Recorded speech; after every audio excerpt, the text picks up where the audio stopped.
S S ಟಿವಿಯಲ್ಲಿ ಜಾಹೀರಾತು ನೀಡಲು ಈ ನಂಬರಿಗೆ ಸಂಪರ್ಕಿಸಿ.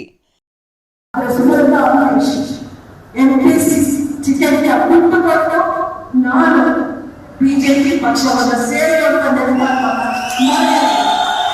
ಅನ್ನೋದಾದ್ರೆ ನಾನು ಇಂಡಿಪೆಂಡೆಂಟ್ ಆಗಿ ನಿಲ್ಲಬೇಕು. ಆದ್ರೆ ಅದರಿಂದ ಪ್ರಯೋಜನ ಯಾರಿಗೆ, ನಷ್ಟ ಯಾರಿಗೆ, ಏನ್ ಸಾಧಿಸ್ಬೋದು ಅನ್ನೋದನ್ನು ಒಮ್ಮೆ ಯೋಚನೆ ಮಾಡಬೇಕು.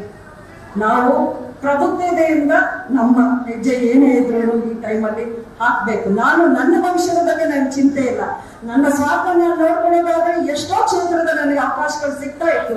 ಈ ಎಲ್ಲರೂ ನನಗೇನು, ನಾನು MP ಆಗ್ತೀನಿ ಮತ್ತೆ ಸುಲಭವಾಗಿ ಗೆಲ್ಲುವಂತ ಬಿಜೆಪಿ ಪ್ರಬಲ ಇರುವಂತ ಎಲ್ಲ ಕ್ಷೇತ್ರಗಳು ಎಷ್ಟೊಂದು ನನಗೆ ಅವಕಾಶ ಇತ್ತು. ನನಗೆ ಕೊಡ್ತಾ ಇದ್ರು. ನಾನು ಕೇಳಿದ್ರೆ ನಾನು ಯಾಕೆ ಅದನ್ನ ಬಿಟ್ಟೆ?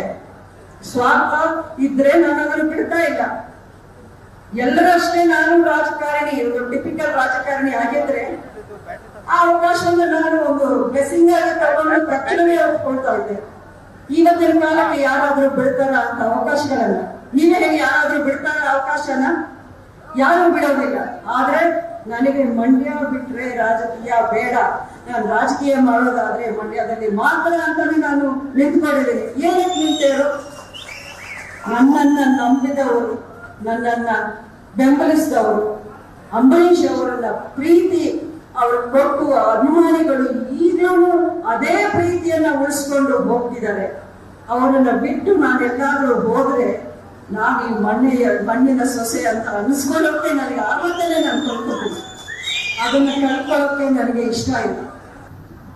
ನನಗೆ ಗೌರವ ಇದೆ ಇರೋ ಕಡೆ ನನ್ನನ್ನ ಹೋಗಿ ಅಂತ ದಯವಿಟ್ಟು ನನಗೆ ಒತ್ತಾಯ ಮಾಡಬೇಡಿ ಅಂತ ನಾನು ಕೇಳ್ಕೊಳ್ತೇನೆ. ನನ್ನ ಭವಿಷ್ಯದ ಬಗ್ಗೆ ನನಗೆ ಚಿಂತೆ ಇಲ್ಲ. ಇವತ್ತು ನಾನು MP, ನಾಳೆ ನನ್ನ ಜಾಗದಲ್ಲಿ ಇನ್ನೊಬ್ಬರು ಬರ್ತಾರೆ, ಚಿಂತೆ ಇಲ್ಲ. ಆದ್ರೆ ಈ ಮಣ್ಣಿನ ಸೊಸೆ ಅನ್ನೋ ಸ್ಥಾನ ನನ್ನಿಂದ ಯಾರು ಕಿತ್ಕೊಳ್ಳೋಕೆ ಆಗೋದಿಲ್ವಲ್ಲ. ಅದು ನಿರಂತರ, ಅದು ಶಾಶ್ವತ. ಅಧಿಕಾರ ಬರುತ್ತೆ ಹೋಗುತ್ತೆ, ಪ್ರೀತಿ ಅನ್ನೋದು ಮಾತ್ರ ಶಾಶ್ವತ. ರಾಜಕೀಯ ಒಂದು ಜೀವನದಲ್ಲಿ ಒಂದೇ ಒಂದು ಭ್ರಷ್ಟಾಚಾರದ ಆರೋಪ ಅವರ ಬಗ್ಗೆ ಇದೆಯಾ ಅಂತ ನಾಯಕತ್ವವನ್ನು ನಾವು ಮೆಚ್ಕೋಬೇಕು.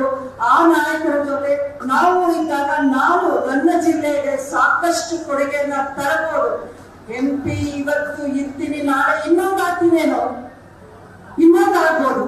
ಆ ಸ್ಥಾನ ಇದ್ದಾಗ ನಾನು ನಮ್ಮ ಜಿಲ್ಲೆಗೆ, ನಮ್ಮ ಕಾರ್ಯಕರ್ತರಿಗೆ, ನಮ್ಮ ಬೆಂಬಲಿಗರ ಜೊತೆ ನಾನು ಇರ್ತೀನಿ. ನಾನು ಈ ಒಂದು ಚುನಾವಣೆಯಲ್ಲಿ ಮಾತ್ರ ಸ್ಪರ್ಧೆ ಮಾಡ್ತಾ ಇಲ್ಲ. ಆದ್ರೆ ಮಂಡ್ಯದಿಂದ ನಾನೇನು ನಿರ್ಗಮನ ಆಗ್ತಿಲ್ಲ.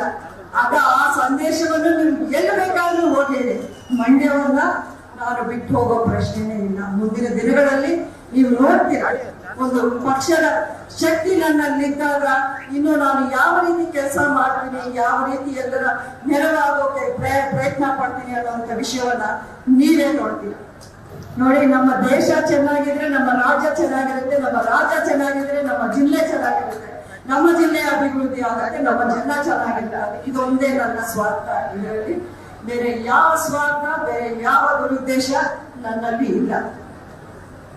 ಎಲ್ಲರೂ ನೀವು ನೋಡುವಾಗೆ MP ಸೀಟು, MLA ಸೀಟು ಸಿಕ್ಕಿಲ್ಲ ಅಂದಮೇಲೆ ಕೋಪ ಮಾಡಿಕೊಂಡು ಪಾರ್ಟಿ ಬಿಟ್ಟು ಹೋಗ್ತಾರೆ. ಆದ್ರೆ ಸುಮಲತಾ ಅಂಬರೀಷ್ MP ಟಿಕೆಟ್ನ ಬಿಟ್ಟು ಕೊಟ್ಟು ನಾನು ಬಿಜೆಪಿ ಪಕ್ಷವನ್ನ ಸೇರುವಂತ ನಿರ್ಧಾರವನ್ನ ಮಾಡಿದ್ದೀನಿ.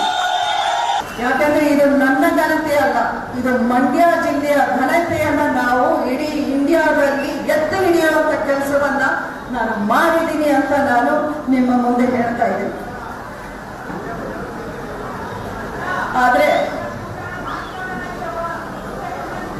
ಯಾರು ಒಪ್ಕೋತಾರೋ ಇಲ್ವೋ, ಯಾರು ಮೆಚ್ಕೋತಾರೋ ಇಲ್ವೋ, ನನಗೆ ಒಂದು ಮಾತ್ರ ದೃಢ ವಿಶ್ವಾಸ ಇದೆ. ಅಂಬರೀಷ್ ಅವರು ಇವತ್ತು ಎಲ್ಲಿದ್ದಾರೋ ಅಲ್ಲಿಂದ ನನ್ನಿಂದ ಬೆನ್ನು ತಟ್ಟಿ ಮೆಚ್ಚುತ್ತಾ ಇದ್ದಾರೆ. ಆ ನಂಬಿಕೆ ನನಗಿದೆ. ನಾನು ಹುಚ್ಚೇಗೌಡರ ಸೊಸೆಯಾಗಿ ನಿಮ್ಮ ಮುಂದೆ ಮತವನ್ನು ಅದನ್ನ ಕೇಳಿದ್ದೀನಿ. ಆ ನಮ್ಮ ಮಾವನವರು ಅವರ ಸೊಸೆಗೆ ಹೆಮ್ಮೆಯಿಂದ ಆಶೀರ್ವಾದ ಮಾಡ್ತಿದ್ದಾರೆ ಅನ್ನೋ ದೃಢ ವಿಶ್ವಾಸ ನನಗಿದೆ.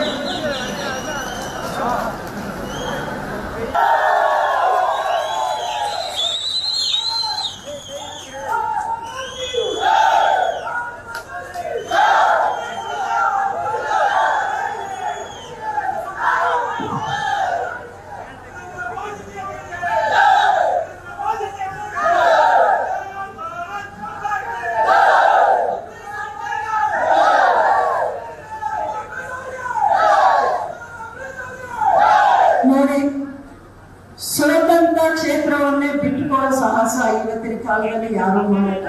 ನಾನು ಇದು ಗೆದ್ದಂತ ಕ್ಷೇತ್ರ, ಅದು ಒಂದು ಐತಿಹಾಸಿಕ ಗೆಲುವು. ಆ ಇತಿಹಾಸವನ್ನ ಯಾರು ರಿಪೀಟ್ ಮಾಡಕ್ಕೆ ಸಾಧ್ಯವೇ ಇಲ್ಲ. ಯಾಕಂದ್ರೆ 52 ವರ್ಷಗಳ ನಂತರ ಒಬ್ಬ ಇಂಡಿಪೆಂಡೆಂಟ್ MP ಆಗಿ ಕರ್ನಾಟಕದಲ್ಲಿ ಗೆದ್ದಿದ್ದು ಇದೇ ಮೊದಲನೇ ಬಾರಿ. ಇಂಡಿಪೆಂಡೆಂಟ್ MP ಅನ್ನೋರು ಒಂದು ಅಷ್ಟೇ. ಆದ್ರೆ ಮಂಡ್ಯದ ಜನ ನನಗೆ ಆ ಗೌರವ ತಂದುಕೊಟ್ಟಿದ್ದಾರೆ. ಪಾರ್ಲಿಮೆಂಟ್ ಎಲ್ಲಿ ಹೋದ್ರು ತಿರುಗಿ ನೋಡ್ತಾರೆ. ಇಂಡಿಪೆಂಡೆಂಟ್ MP ಆಗಿ ನೀವು ಗೆದ್ದು ಬಂದ್ರ, ಒಂದು ಸರ್ಕಾರವನ್ನೇ ವಿರೋಧಿಸಿ ನೀವು ಗೆದ್ರ ಅನ್ನುವಂಥ ಮಾತು ಇವತ್ತಿಗೂ ಕೇಳ್ತಾರೆ. ಅದಕ್ಕೆ ಆ ಗೌರವವನ್ನ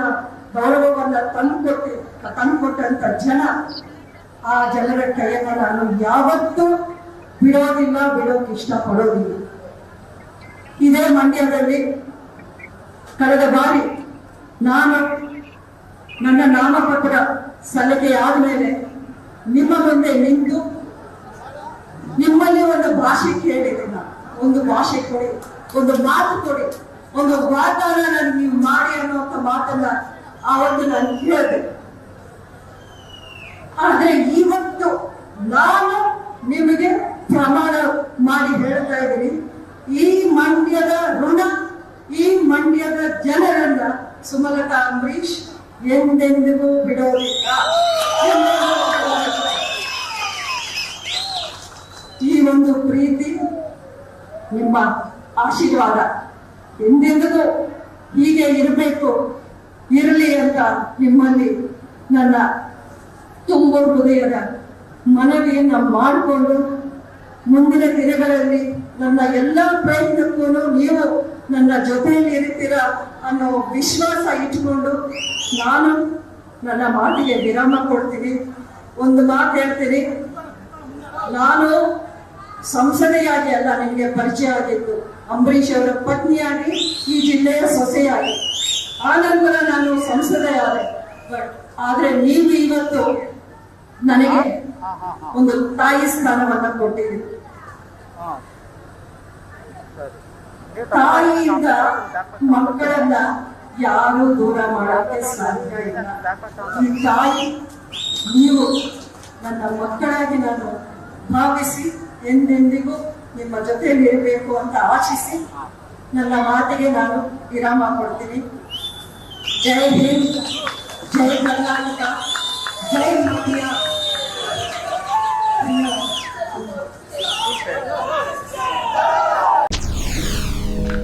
SSTV ಸಿನಿಮಾ ಜಗತ್ತಿನ ಕ್ಷಣ ಕ್ಷಣದ ಸುದ್ದಿಯೊಂದಿಗೆ.